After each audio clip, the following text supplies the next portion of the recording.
Жыл этегинде Ош шаарында жаңыдан түзүлчү патрулдук милиция өз ишин баштап, коомдук тартипти жана жол коопсуздугун тескемекчи. Эки ишти кошо алып кетмек болгон мекеме бүгүнкү күндө кызматкерлерди кабыл алуу боюнча сынак жүргүзүүдө. Азыр анын экинчи баскычы жүрүп, талапкерлер физкультуралык тест тапшырып жаткан кези.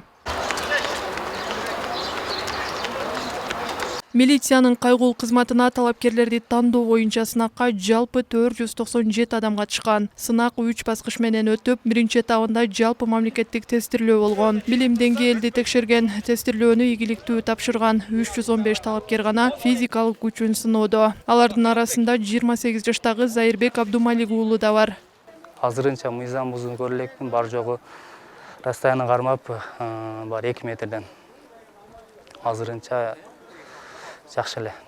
ТМга киргеним себеби азыркы маалда коррупция күчөп атат го. Ошо коррупция менен айтканда күрөшкөнгө аракет кылып, коррупцияны жоготконго, андан кийин ошо жол эрежесин билбеген адамдар азыркы маалда көп го.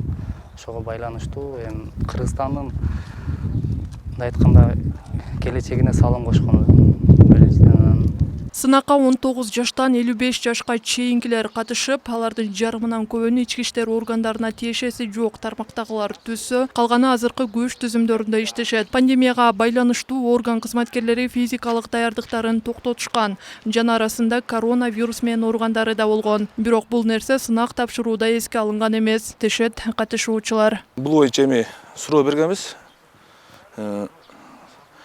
Ушул пандемияда ооруган же пандемияда ушул 6 ай кететкен восстановлениеге ошо ооругандарга кандай жеңилдиктер же кандай болот десек, бардыгына бирдей конкурс сынактары бардыгына тегиз өтөт, эч кандай жеңилдик болбойт. Ал жерде көрсөтүлгөн нормативдер бар. Нормативдерди тапшырсаңар өтөсүңөр деген. Пока жакшы эле баары. Конкурс ачык айкындык тутат. Жол кыймыл коопсуздугун камсыздоо боюнча башкы башкармалыгы талапкерлерди тандоо боюнча сынак азыркы эпидемиологиялык кырдаалды эске алган шартта өтүп жатат деп эсептейт. Ал эми жеңилдик берүү же сынакты артка жылдыруу маселеси каралган эмес. Мунун баарын биз дагы эсептеп чыкканбыз, карап чыкканбыз. Карап чыгып дагы атайын чоюп убакыт бергенбиз. Ден соолугун чыңдасын деп. Бул жерден конкурстан билинет, бул жаңы түзүп аткан кызматка бул ачык сынак конкурс болгондон кийин гражданский секторго качылат. Биз эми бир кызматкердин эгер ден соолугу деп биз аны жылдырганга болбойт. Биздин өзүбүздүн ички иштер министрлигинин иш пландары бар. Анын баарын карайбыз. Анан эгерде бул сынак конкурска катышканга мүмкүнчүлүгү жок болсо, кийинки сынак конкурска катышканга мүмкүнчүлүктөр болот. Ош шаарында жаңыдан түзүлүп жаткан милициянын кайгул кызматында 219 штаттык орун бар. Эгер азыркы талапкерлердин арасынан жогорудагы орундар толукталбаса, кайрадан сынак жарыяланышы мүмкүн. Ал эми конкурстан өткөндөр атайын 3 айлык окутуудан өтмөкчү. Кошумчалай кетсек, мурда жоюлуп кайрадан түзүлүп жаткан кызмат жол кыймыл коопсуздугун камсыздоо башкармалыгына баш ийет. Назгул Ахунова, Алтымышжан Темир уулу, ТМЖ жаңылыктары.